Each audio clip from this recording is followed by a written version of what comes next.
వ్యక్తి రెట్టివాసు అనే వ్యక్తి మరి ఇంకా ఆలయాన్ని ఏమీ చెయ్యలేక మా మీద ఎస్టీ ఎస్సీ కేసులు పెట్టించి గత సంవత్సరంలో వాళ్ళ ఆవిడ రెట్టి జయమ్మ ఎస్టీ ఎస్సీ అని కేసు పెట్టింది.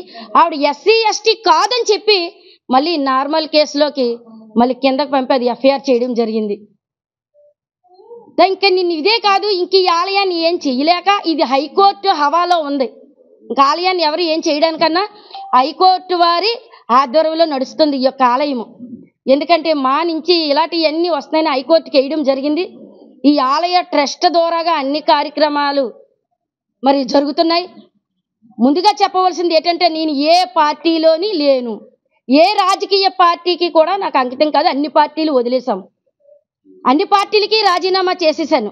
కేవలం వెంకటేశ్వర స్వామి ఆలయాన్ని నడిపిస్తూ ఆలయ ధర్మకర్తగా ఈ ఆలయంలో ట్రస్ట్ అధ్యక్షురాలిగా నేను వ్యవహరిస్తున్నాను.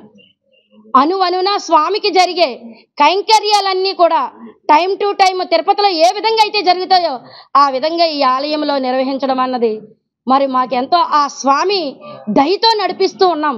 కానీ మాకు ఈరోజు చాలా బాధ అనిపిస్తుంది.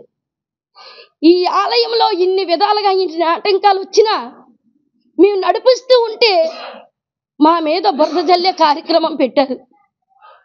నా బిడ్డడు ఎక్కడో పట్టుకూటు గురించి మల్కాపురం పెట్రోల్ బంకులో పొద్దున్న 6 గంటలకు వెళ్ళి 9:30 గంటల వరకు కూడా పెట్రోల్ కొడుతూ 9:30 నుంచి ఎల్జీలో తన జీవనం సాగిస్తున్న నా బిడ్డడి మీద నా భర్త మా పట్టుకూటు గురించి ఏదో కిరాణీ షాప్ నడుపుకుంటున్నాం. పాలు పెరుగు మొత్తం సమస్తం కూడా అమ్ముతుంది. గంట కూడా ఉదయం టైంలోని అందరికీ అన్నీ కూడా అందిస్తూ ఈ కాలనీ ఉన్నప్పటి నుంచి కూడా కిరాణీ షాపులో మరి నడుపుతూ బతుకుతున్నాం.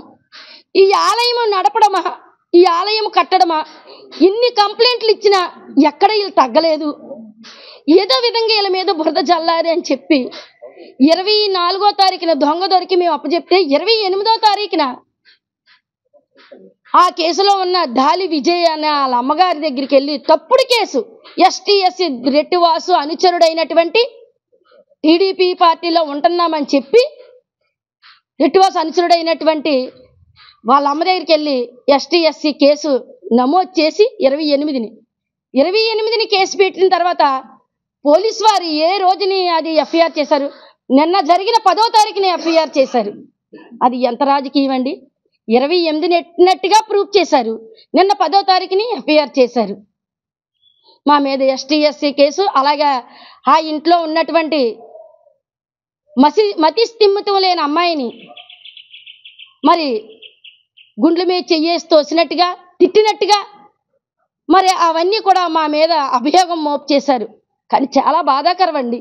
ఎందుకంటే ఆ రోజు మేము ఇప్పటికీ కూడా చాలాసార్లు చెప్పి ఉన్నాను, ప్రతి అమావాస్యకి కాలభైరవ స్వామి ఆలయం దగ్గర మేము అభిషేకం, స్వామివారికి హోమం, మనందరికీ తెలుసు హోమం మ్యాక్సిమం కార్యక్రమం 2 గంటల్లో హోమం జరుగుతూ ఉంటుంది.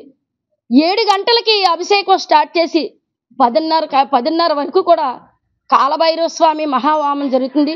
దానికి ఇందులోనే మీడియా మిత్రులు కూడా చాలామంది ఉన్నారు. వాళ్ళందరూ కూడా వీడియో కూడా తీయడం జరిగింది. ఆ వీడియో గ్రిప్పింగ్ కూడా మా దగ్గర ఉన్నాయి.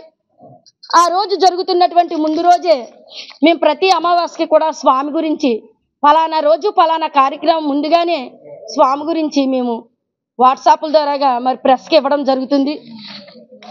అలాగే ఆ రోజు హోమం అభిషేకం కార్యక్రమం స్వామివారిది టైం టు టైం ఏ టైంలో ఫోటో తీసాము, ఏ టైంలో వీడియో తీసాము, ఏ టైంలో ఎక్కడున్నాము అన్నది కూడా మాకు వీడియోతో గ్రిప్పింగ్తో సహా ఉన్నాయి. కానీ అయ్యా పోలీసు వారు కూడా దీని మీద తగిన దర్యాప్తు చెయ్యండి, నిజా నిర్ధారాలు హోమం కార్యక్రమం ఇందు మీద నిజాలు తేల్చండి. కానీ ఇలాగా హిందువుల మనోభావాలు దెబ్బతీయొద్దు,